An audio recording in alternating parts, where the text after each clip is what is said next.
the Desert Tiger Podcast. Hello. How's it going today, NLN? Bless, bro. How are you doing? I'm fantastic. It's a bright, beautiful, sunny day here in BC, so I cannot complain. Yeah, in Ottawa here, it's nice too. Ooh, nice to hear that. Good vibes across the country. Of course. Nice. Loving it. We're connecting today to talk a little bit about your musical journey here, hey? Yeah, I'm ready, bro. Awesome. You're good to jump on in? Yeah, let's get it. Sick. Well, of course, I want to lay a little bit of a foundation here for the listeners so they can understand you a bit better. So from what I can see, you begin songwriting at 6 years old and you begin crafting your penmanship pretty early, but it's around 2017, around the age of 14, when you decide that you really want to put your hand at this, actually try recording with a little more consistency. So what was it like to finally make that decision that it's like, you know what, I can't wait any longer? Man, I mean, like you said, my earliest memories of like making music was like when I was 6. I remember like, it's kind of funny, but I was like nowhere near into hip hop and stuff like that. Like that wasn't even my thing. I was more into like pop music and anything that isn't hip hop. So like even rock, stuff like that. Like, so I don't know. It was kind of weird. I remember like I had a little notebook where I would write like, rhymes and singing and stuff like that. And I remember I had this rock song I wrote about my best friend at the time. Like I said, when I was 6 years old. And it was just some random song about going to play outside with him and stuff like that. And I don't know why, but like I've always been attached to like, arts and stuff like that. And not only music, but like more so acting, dancing, singing. So I guess it was kind of just a part of me when I grew up. It wasn't really a bug that I could, get away from. And yeah, man, I've just been in love with music ever since. Like but like you said, it wasn't until 2017 that I really started to get into hip hop. My introduction to hip hop was Kendrick and Chance. So, I mean, that's a good introduction. You know what I'm saying? If I'm trying to do lyrical, saying stuff like that. So, yeah, man, I've just been at it ever since. And now we're here today. Nice. Definitely some very good role models to follow if you're definitely going after that lyrical route for sure. So I know it's when you first jump into it, it's quite the process. So I know that you produce some of your own beats. So were you doing that from the beginning as well? Or when you first started, were you getting beats from other places? How are you sourcing the materials? How are you putting everything together at the beginning? Yeah, so the beats, I would get it from YouTube. My first time recording a song by myself was on my phone. Like it's this app called BandLab, and I would just record on it. I'd send it to my friends, see how they would like it, stuff like that. I wasn't taking it too serious, but I really enjoyed doing it. But yeah, I would just get it from YouTube. I didn't start producing until last year. So last year, the reason why I started producing wasn't really a reason in like particular. It was more so like, I'm not really trying to go chase after people for beats and look through beats and find the one that I like the most. I might as well just make my own.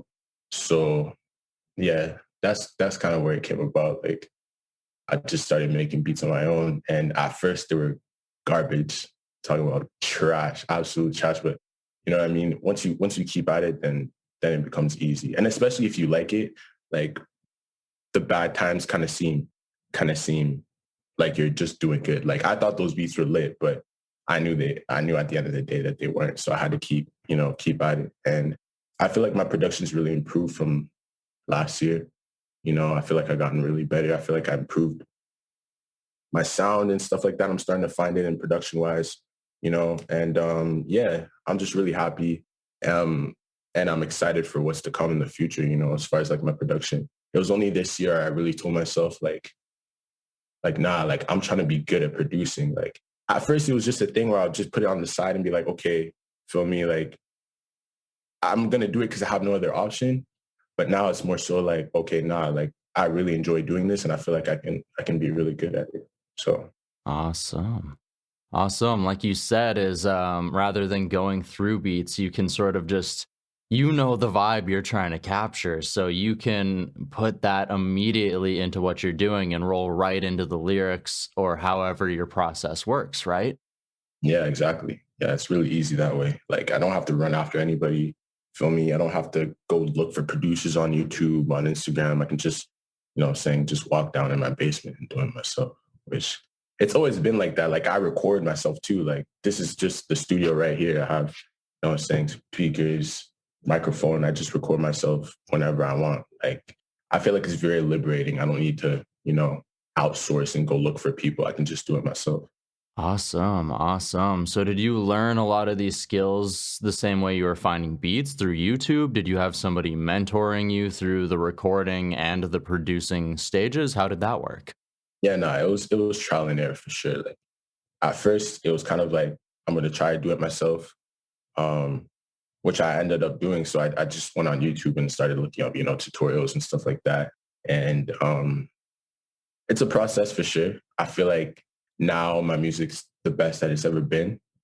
And I like that you can go back to my old songs from 2018, 2019, and you can see really the evolution of how I got better with my mixing and, you know, stuff like that. I feel like I've really improved in that department. Um, yeah. Awesome. No, you can definitely hear how your sound has grown. So before we get to where it's grown to now, I want to take a quick moment into diving into, you mentioned that you released a few songs or you had shared a few songs with your friends. What was the first song that you had actually released out into the world? And what was that feeling like? My first song that my friends heard or that I dropped like on the That internet. you actually dropped on the internet that anybody could go and find? My first song that I've ever released, I don't think it's up. I recorded it on my phone. It's called Fooled Ya. It was just this, oh my gosh, it's this terrible song. Mixing is all over the place. I didn't know how to mix. So like, I remember using BandLab and there was like a different audio app for auto tune that literally sounded like a robot. And I just placed it in the BandLab thing. And I don't know, I tried to sync it. It didn't work, but I remember that was the first song that I dropped. Where I was like, okay, I'm letting everybody know like, this is what I want to do. And this is what I want to take serious. But yeah, it's garbage. Nah, I feel like I deleted it because I was like, yeah, I know this is trash. But I try not to do that anymore because I feel like it's kind of whack. Like I feel like people need to see the process. You know what I mean? Like people need to see me grow and grow as a person, grow as an artist. And I always like to see someone's come up of where they started in the beginning. So if I find a new artist, I want to go back to the first song they ever made. You know what I mean? Because that's just more motivating. You can see the beginning to the end and where they are now. So like you can definitely find on my YouTube like old songs from like 2018 where I'm trying to sing. It's like R&B trash songs that just didn't work. But I love that. I love that people can see the evolution and the growth. Absolutely. Like you said, it's pretty inspiring to be able to see the building blocks that went into where somebody is now. And it's pretty incredible where it's like, even in just that short amount of time where 3, 4 years, you can see just that massive progression where the mixing's better, the production is better, and everything else. And it's a real testament to the work that you've put in. Yeah, man. Like you said, work, bro. Like it definitely wasn't easy. I'm not gonna sit around here and say that it was light. Like, nah, like it was really difficult. And at times it's like it's even harder when you're first starting out. You start to see a little bit of support, but then it goes into drought and there's no support. And you're there by yourself in the basement, 1, 2, 3, 4, 5 a.m. and it's just working on your craft, days on end. Like it can seem very long and days start to seem like they repeat themselves. You know what I mean? But I feel like once you're connected to a higher purpose, then you know that it's just necessary work that you need to do in order to get where you want to be. Because I'm trying to be at the top of the game. You know what I mean? Like I'm not doing this to be like top 68. Like, nah, I'm trying to be like in the top 5, number 1. You know what I mean? So I feel like once I have that competitive, mindset and stuff like that, I know that it comes with work. So I just have to put it in at the end of the day, whether people support me or not. Absolutely, absolutely. You got to keep swinging the bat, right? They say that that's how you hit home runs is you have to take the swing. And you've been taking a lot of swings over the last 2 years here as you've sort of transitioned into releasing a song a week. So what was the decision to go into releasing a song a week, and what has that process been like to constantly be creating? Yeah, man. I started releasing a song a week in 2019. I think it was like August or something. I don't remember. But the motivation came from obviously the one other person in the industry that released a song a week and is on now. So Russ. I remember finding him like I think late 2018, and I was just looking through I just found his catalog on YouTube. It was some rap song, and I thought this guy was really good. And I started watching his interviews and stuff like that. And people were asking him how he blew up, and he said he did this thing called Song a Week. He released a song every week until he blew up. And me being naive and not even thinking about any types of consequences, stuff like that, I was just like, nah, like this is what I'm gonna do. Like if I want to blow up, I'm just gonna release a song a week. Like, why isn't anybody doing this? It was weird. But then the more I started watching his interviews, really, paying attention to him, studying what he says and what he does, I started to realize the benefits of dropping a song a week. And I was like, okay, then I'm definitely doing this. Like to me, there's no downsides to dropping a song a week. Like you're always consistent. You know what I mean? You're always in people's faces. You have more chances of blowing up. And like people tend to say like, there's so many people that told me like, oh no, like you're oversaturating, saying the market and stuff like that. That's so whack to me. Like, because nobody knows who you are. You know what I mean? 1 week on the internet is like a month. So it's like if I keep dropping consistently, say I were to drop a song, I don't know, today, and I weren't to post anytime next week and not drop a song, the next week people they didn't forget about the last song, but it's like, you know what I mean? Like time goes by, really quick on the internet. So I'm not trying to waste any time. I knew that if I dropped a song a week, I'd be different from everybody else because nobody's dropping a song a week. And I'd just be in their face with good music all the time. Staying consistent with that, style of dropping. Over time, it became easier.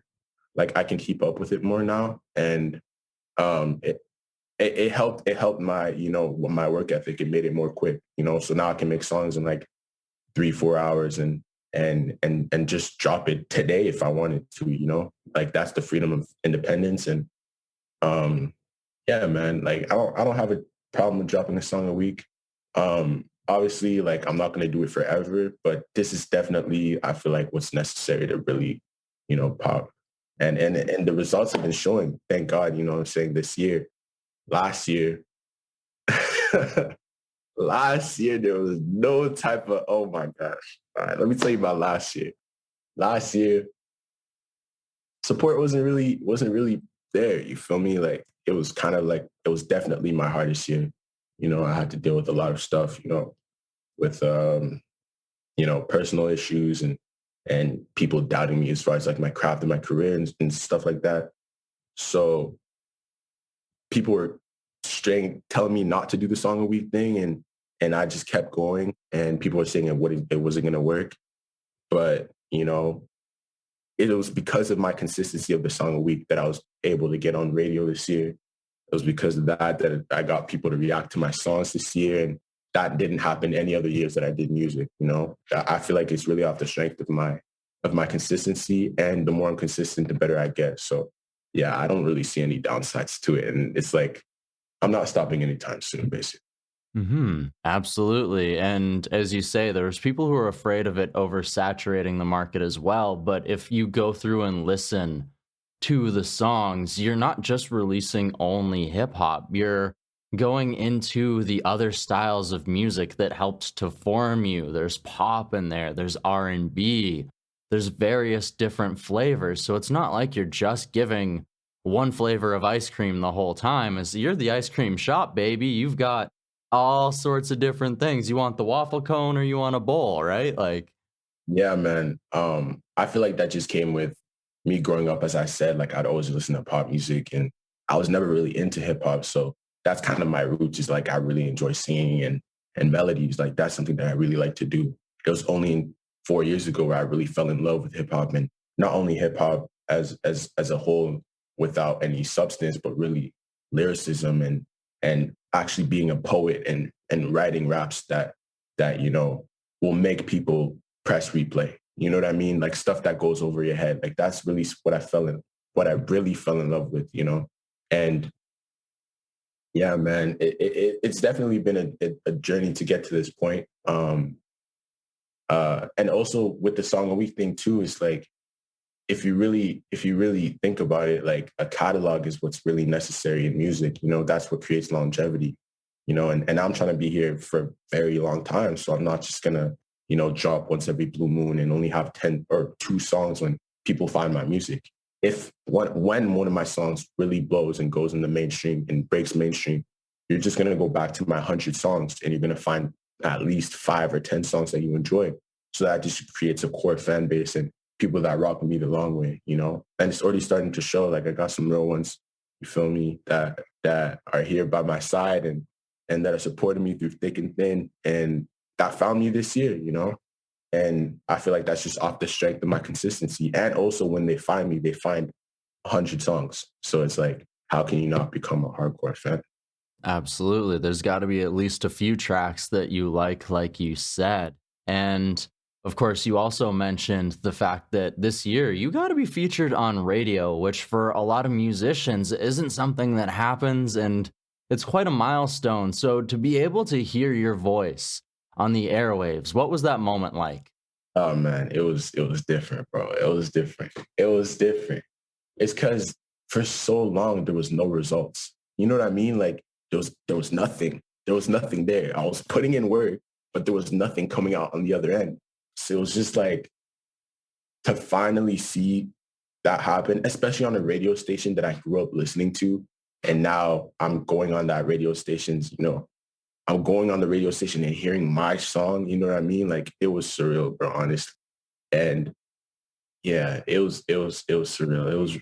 It was really a blessing for the simple fact that I've been putting in the work for so long and no results. And sometimes you feel like, you know what I mean, that you're alone and that, there's dark times, but like, breakdowns create breakthroughs, you know what I mean? And that's the motto that I live by. That's the motto that me and my boys say live by, is that every time there's a breakdown, there's always going to be light at the end of the tunnel.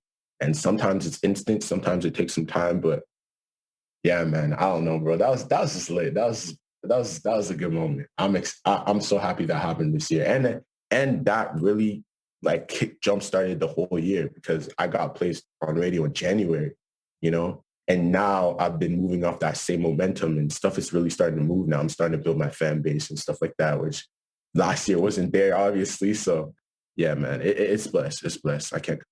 It's we always have the dream that it's like, oh, when I start making this, I'm gonna hit, and it was like, and sometimes it can take some time, but once you finally start to see it grow, it's like, oh man, the entire time was worth it. It's totally worth it. Yeah, man, it pays off.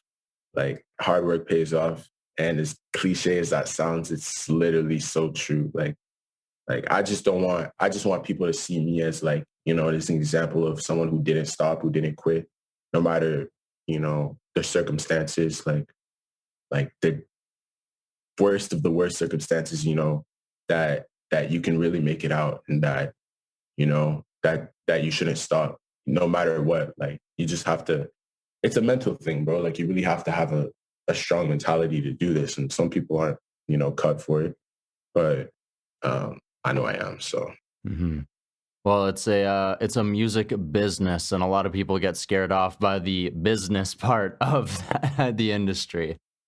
for a fact, I was scared, bro. Like I was scared. Like I learned the music business out of fear. Cause it's like I knew that nah, you're not gonna get me. Like, you know what I mean? There's so many artists and stuff like that that get finessed out of their socks and you know what I mean? Like, yeah, that don't read their contracts, that don't even know what a 360 is, a standard record deal, a profit split. They don't know anything. So it's like I would watch these interviews, and last year and all of the years before was really dedicated to research and actually looking up certain things in the industry, certain deals that people offer, certain entities and, major labels, stuff like that. Like, I just feel like that was necessary for me because I knew that I was really going to go to the next level and I didn't want to come unprepared. So yeah, last year and stuff like that, last year and all the years before was really dedicated to really learning the business aspect and, everything as far as like monetary gain and stuff like that. Like, I feel like that was really important. Absolutely. And it's a lot of people don't take those steps, as you say, as some people get offered a deal and it's a 360 deal and you don't even realize that it's like, oh, they're offering me this big amount of money, but it's like you have to pay back every single dime of that money because it's a front. It's not actually them paying you. For a fact, nah. Like, you need to realize, like, people need to realize that, like, record deals, they may seem nice because they offer you $1 million, but you need to realize that million is not really a million. Like, you really need to think about it. Like, once you pay everybody off and then it's recoupable. So you have to pay it back. You know what I mean? And some people don't understand that. But as far as 360s, bro, how can you even get caught in something like that? Like, signing a 360 basically means that everything you do is you're not getting paid for it. The label owns everything. That means merch. That means touring. That means music. That means literally every source of income involving music, you don't own. The label owns it. Even sponsorships, brand deals, like they all have a cut in that, which, man, nah, nah, you couldn't catch me in that. I'm so sorry. Like, stuff like that. Like, I remember the first time I heard about a 360 deal was Everyday Struggle interview with Yachty and Joe Budden. And Joe Budden asked Yachty, are you in a 360? And Yachty said, I don't know. And it was like this dreaded 360 deal. Like, everybody's so scared of it. And I was just like, what is that? Like, people's reaction made me scared. So I was like, what is that? So I was like, nah, I have to learn everything about the music business on the outside as I possibly can. So when I get in the inside, I already have a head start. Yes, absolutely. It's very, very wise to make sure that you are making sure that things are best for you because not everybody is going to be looking out for you themselves, even though they might be saying they are. Yeah, nah, for sure. Yeah, I can't get caught like that. I'm very glad that you understand that and that you're making sure that you're not going to be somebody who gets fished like that with your music. So let's dive into some of the music here. So we're recording this Saturday morning, 11 a.m. for you, 8 a.m. for me. So yesterday you just dropped a track called Kinda Nice. So take us behind this track, the process of creating it, what it means to you. Yeah, man. For a while, ever since I dropped this song called I'm So Chess, it was really like a statement as far as like my rapping. I feel like I'm at a point where I can really do it because there was a point in time where I couldn't and I could sing, but I couldn't rap. So I felt like it was really necessary for me to take the time to really work on my pen and work on my delivery and my mixing of rapping vocals and stuff like that. And I feel like I'm So Chess was that one song where I was like, okay, nah, he can really do this. You know what I mean? So ever since I'm So Chess dropped, I kind of not put the raps on the back burner, but kind of focus more on my melodies and stuff like that because I knew that I had I'm So Chess and I'm So Chess was doing well. So I was like, okay, let me drop some melodies so people don't think that I only do this. You know what I mean? Like, I kind of, need to broaden my options. For Kinda Nice, it was a point where I had dropped a lot of melodic songs and there's songs where I am rapping, but it's within melody. So Kinda Nice was just like, yeah, let me just give people a little life update. And yeah, it's just songs that I really like to do, like songs like Kinda Nice and I'm So Chess, like just put on a beat and for 2 minutes straight, just rap. No melodies, no hooks, no nothing. Like that's really rap that I fell in love with in the beginning when I was listening to Chance and Kendrick and stuff like that. And although they're very melodic, they have a lot of moments where it's just lyricism and just straight up just bars. So that's what I fell in love with. That's what I love doing. So Kinda Nice is just that. I produced the beat. mixed, mastered, engineered, you know what I'm saying, everything. So yeah, and people are enjoying it, you know, my fan base is starting to enjoy it, my real ones, sorry. And yeah, I'm excited about the record. Nice, nice, awesome. It's got a good vibe too. And you mentioned I'm So Chess, and you say that that's a moment that really turned things on for you. So, what exactly was it about I'm So Chess? And when did you realize that it's like, okay, we're turning it on now? Oh man, I'm So Chess was really a statement as far as like my rapping and my lyrical ability. I feel like for a long time I was overlooked as far as that. You know, people weren't really paying attention to my bars. And, you know, as a rapper, you know what I'm saying, a lot of people have chip on their shoulder and want to prove people wrong. So that was basically what it was. The story for Amstel Chess, it was last year when nothing was happening, like no interviews, no radio, no reactions. When none of that was happening, and I was getting like 2 streams, like literally like 5 streams. Um, it was December going into 2021, and I just felt this random triumphant moment. Like I was just sitting here in my basement. I was just sitting here, and I just felt it in my chest. Like, oh no, I need to make a song right now, because I just felt like this year was going to be triumphant. And I remember I called my boy Zay, and I told him like, like, I feel like next year is going to be like a good year. Like, I feel like stuff is really going to start to move and stuff like that. And he's like, oh, you know what I'm saying? Maybe it's just, you know, he didn't see it at first. He's like, oh, maybe it's just, you know what I mean? Because you're going into the next year, you think that stuff is going to pop. But I'm like, nah, like I feel it in my core. So then I just recorded that song, and I feel like people like it because it starts from like a slow song and then there's a beat switch. You know what I mean? And also like my energy on the song as well. So I feel like that really attracted people's eyes and ears. Yeah.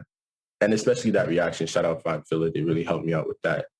They reacted to it, and they're a reaction channel that really focuses on lyricism and bars. So the fact that they were breaking it down, it made it easier for the average listener to really understand what I was saying. So I got to give credit to Vibe Filler. Shout out Vibe Filler. Nice, nice. And of course, they have over 10,000 subscribers to their channel too. So I'm sure that didn't help with helping to boost things as well. Yeah, a little 100,000, something like that. Yeah, yeah. You know, a decent number for sure.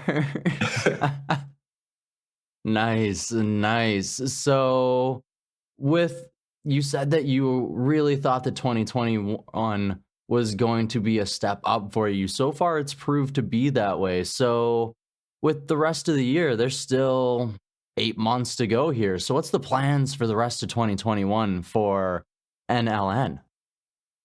Man, triumphant. I'm not done with that word. It's still 2021. So yeah, it's gonna be different. And I know that perception is gonna start to change a lot. People are just gonna start to realize that I'm really serious about my craft, and that um, I'm really up there as far as like lyrical ability, and not only that, but like my songwriting and my performance, my voice, and just my craft in general. I feel like people are gonna start to take me more serious now, which they are starting to do. Yeah, man. I feel like end of the summer, it's gonna look really different. You know what I mean?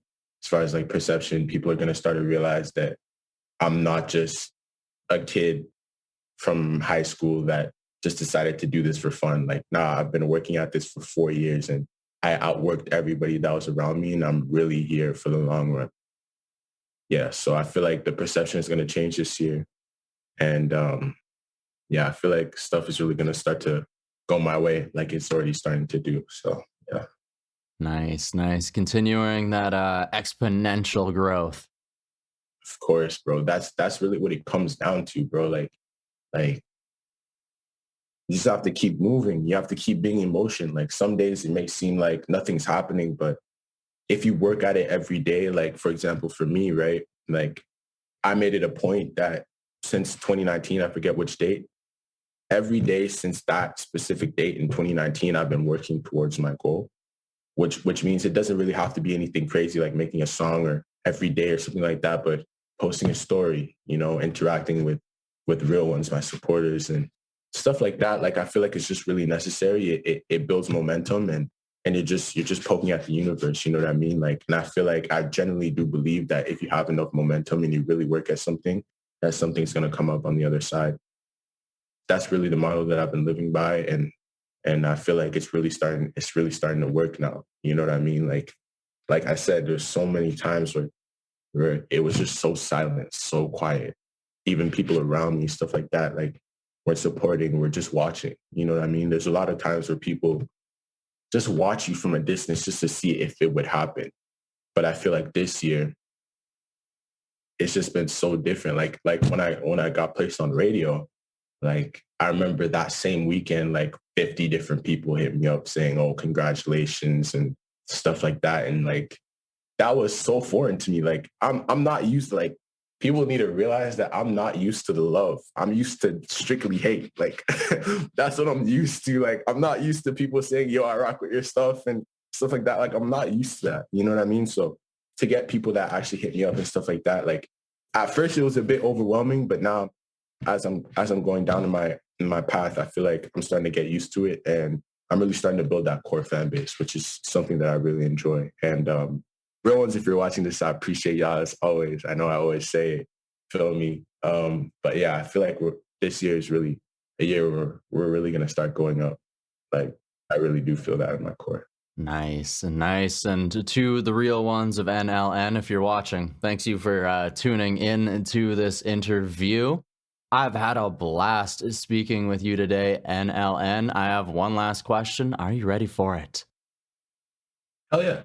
All right. So we've dove into the musical progression and we've talked a little bit about yourself during that time too, but I want to know a little bit more. So over these past 4 years, and specifically the last 2 years of really turning things on, really grinding, really going for it, how has this process of growing as an artist, building yourself, releasing yourself out into the world, how has it helped you grow as a person? Or what has it helped you learn about yourself? It definitely gave me mental fortitude. I feel like I've always been a confident person, but when you have to put yourself out there every day for people to see, whether you look good or not, like that's not really something that you really need to take into account. People really gravitate towards relatability. And I feel like the fact that I present myself every day to the people that rock with me, you know, I feel like it builds some mental fortitude at the end of the day, because with love comes hate. And this year was definitely a year where I gotten a lot of hate. I've always gotten hate all the time, but like it's something that I just became used to, but it definitely takes some breaking down in order to build yourself even stronger. Um, yeah, man. As far as like the journey, what it taught me, the journey taught me that you don't have control over when something happens. I feel like a lot of times I thought, like 2020, I thought it was the year where I was going to blow up. And obviously it didn't happen. Um, but yeah, there's so many times where I thought that it was really about to pop off and it didn't. And it kind of left a bad taste in my mouth. You know what I mean? Um, but I'm glad it didn't, because, you know, it just motivated me to go even harder. And I know that everything happens for a reason. I might not know the reason now, but I'll definitely know it like a bit later. Like, for example, top of this year, January, before I got my radio placement, I had dropped a song top of this year, first week of January, called Disappointed. And it had done nothing for me. Like, I think in a week's time or 2 weeks time, it got like maybe 9 streams, something like that. So it hadn't really done anything. And then my laptop broke. My laptop completely broke on the inside, so I couldn't fix it.